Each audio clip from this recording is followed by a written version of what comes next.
मुसलमान को टिकट देते। और इसके साथ साथ आप मैंने क्या दे दिया वो नहीं, ये तो आगे की बात है।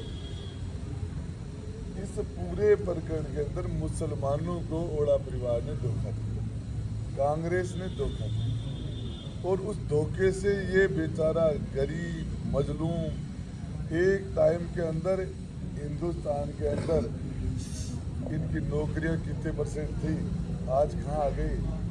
ये तो अरब कंट्री में जाके अपने बच्चों का लालन पालन कर देते हैं, अरब कंट्री में जाके। और यदि वो नहीं हो, भीख मांगने की नौबत आ गई। यहाँ के सारे रास्ते बंद कर दिए, सारे रास्ते बंद कर दिए यहाँ के मुसलमानों के, टोपी के आधार पर, दाढ़ी के आधार पर, बूढ़े के आधार पर, नाम के आधार पर रोज नाइंसाफी, रोज धोखला पड़ता है।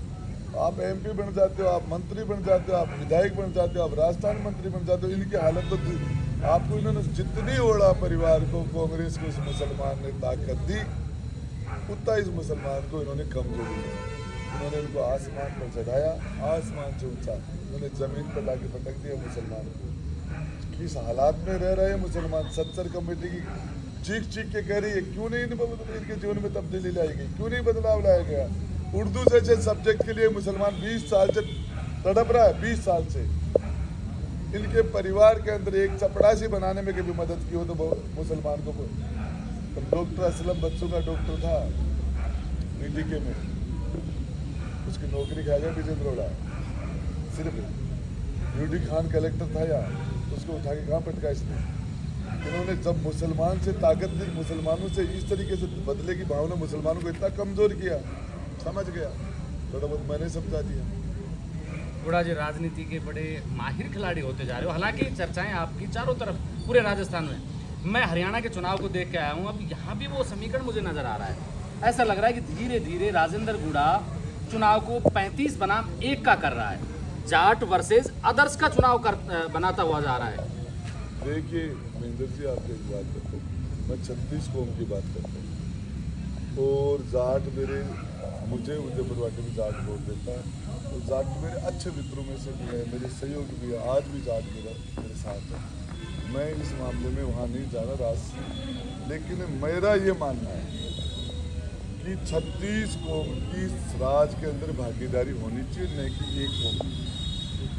36 कौमों की, वाल्मीकि समाज से लेके ब्राह्मण समाज तक 36 कौम की राज में हिस्सेदारी हो, जो यहाँ नहीं है, जो यहाँ सिर्फ एक ही। और यहाँ जिस लेवल पर, चाहे वो ठेकेदारी हो, चाहे वो गैर ठेकेदारी हो, चाहे उसके अंदर जिस लेवल पर यहाँ जिस तरीके से हुआ, वो किस कारण से हुआ, क्या हुआ, मैं उसमें नहीं जाना चाह रहा।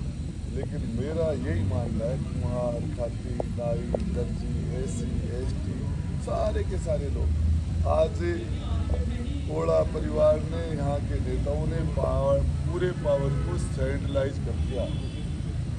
इस पावर को डिसेंट्रलाइज किया जाना चाहिए, डिसेंट्रलाइज। और ये सभी के पास पहुंचे, जाटों के पास भी पावर रही, लेकिन अकेले जाट के पास नहीं रहे, सबके पास है।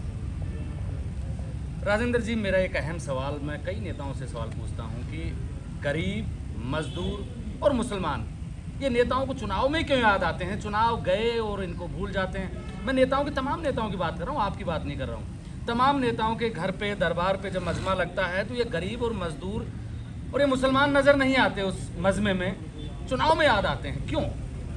देखिए महेंद्र जी, आपको एक बात बता रहा हूँ, आपकी बात से मैं 99% सहमत हूँ, 100% सहमत नहीं हूँ।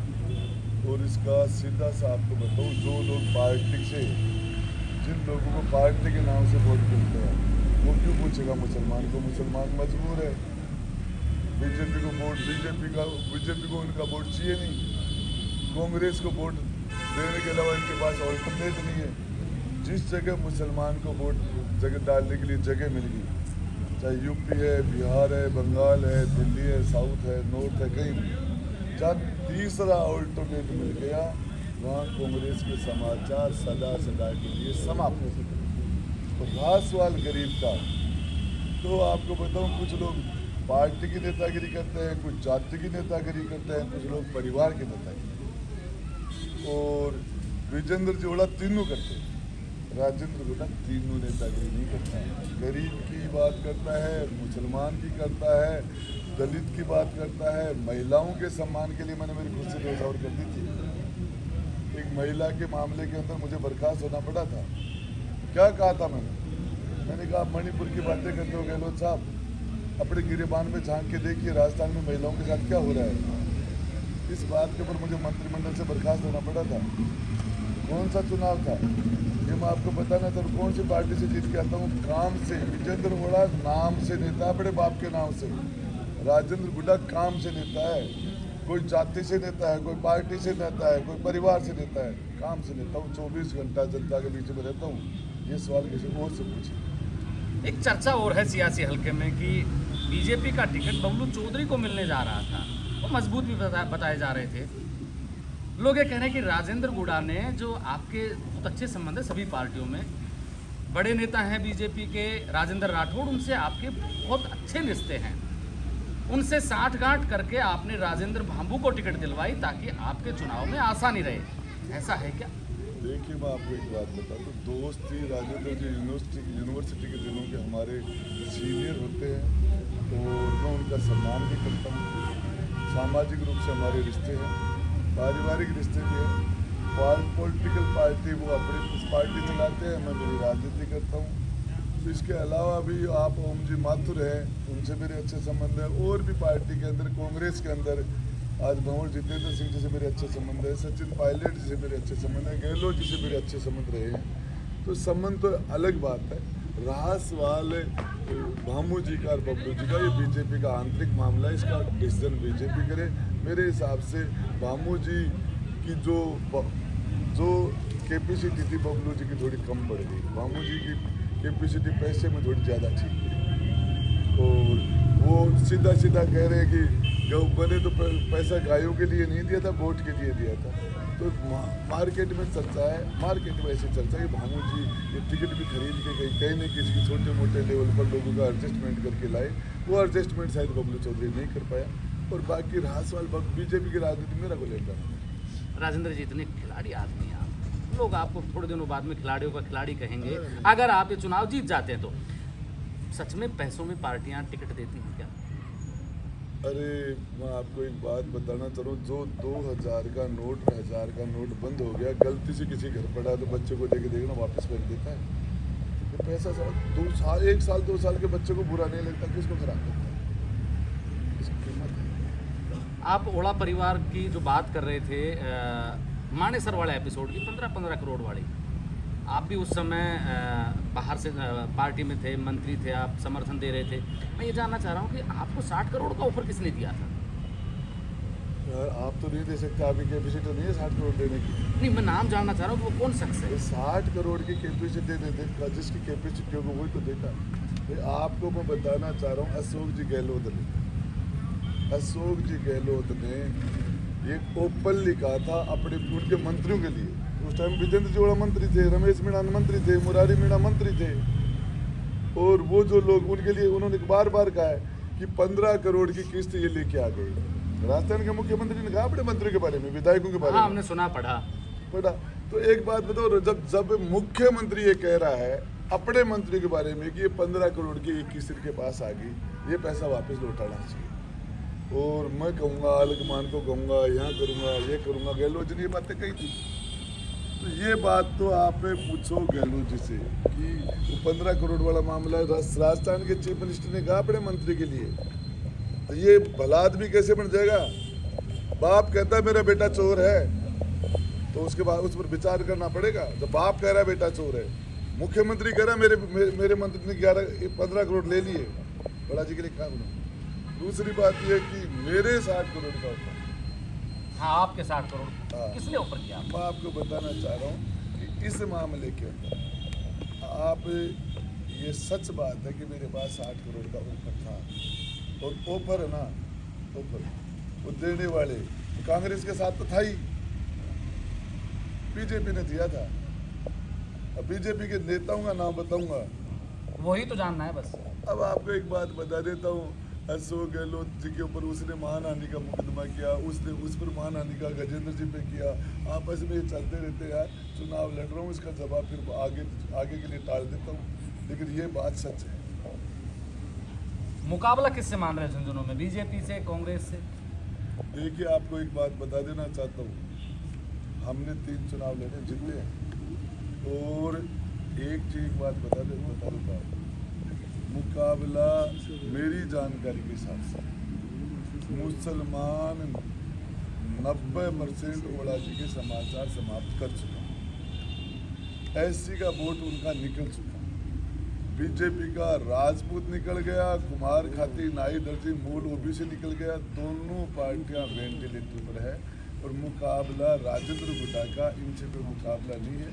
एक इनके अंदर बाप के नाम से दुकान चलाता है और वो एमपी बन गए, उनको अपनी पार्लियामेंट में रहना है, वो संतुष्ट रहना चाहिए। और हमारे भामू साहब ही ठेकेदार हैं, टोल के ठेकेदार है, सड़कों की ठेकेदारी करनी, इनकी ठेकेदारी इनको वही करना है। मेरा मुकाबला किसी से नहीं, जनता मेरे साथ है। और आपको एक बात बता दूं, इस पर 23 तारीख को आपको पता चलेगा, राजस्थान के झुंझुनू के अंदर एक नया इतिहास लिखा जा रहा है। ये एक एग्जाम्पल सेट हो जाएगा, एग्जाम्पल और ऐसा एग्जाम्पल सेट हो जाएगा कि इन पार्टियों का हिसाब एक अंतिम सवाल, लाल डायरी के बचे हुए पन्ने कब आएंगे? ये जुमला था या कुछ और था? क्योंकि वो फ्लॉप शो पूरा राजस्थान, क्योंकि लाल डायरी का जहाँ भी जिक्र आता है, कोई भी घर में अगर लाल डायरी नजर आती है तो राजेंद्र गुड़ा नजर आ जाते हैं, हर आदमी को, हर शख्स को। उस डायरी का क्या हुआ? क्या उसके पन्ने बाहर आएंगे? जो पन्ने बाहर आए थे वो सही थे, गलत थे? मैं आपको बताना चाह रहा हूँ, इस मामले के अंदर राजस्थान में हिंदुस्तान का प्रधानमंत्री, देश का प्रधानमंत्री, उसने ये बात उठाई है। जो आज उस टाइम में प्रधानमंत्री थे, आज भी प्रधानमंत्री, इस बात को पकड़ा है। अमित शाह ने भी इस बात को उठाया।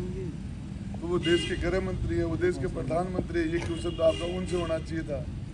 वो उस टाइम में, मैं तो आज विधायक भी नहीं हूँ, मैं जब असेंबली में जाऊँगा, असेंबली में उस टाइम में मैं इसका जवाब भी दूंगा और इसकी बात भी करूंगा कि जो मैंने बाप और बेटे दोनों के ऊपर जो चीजें जो क्रिकेट के इलेक्शन में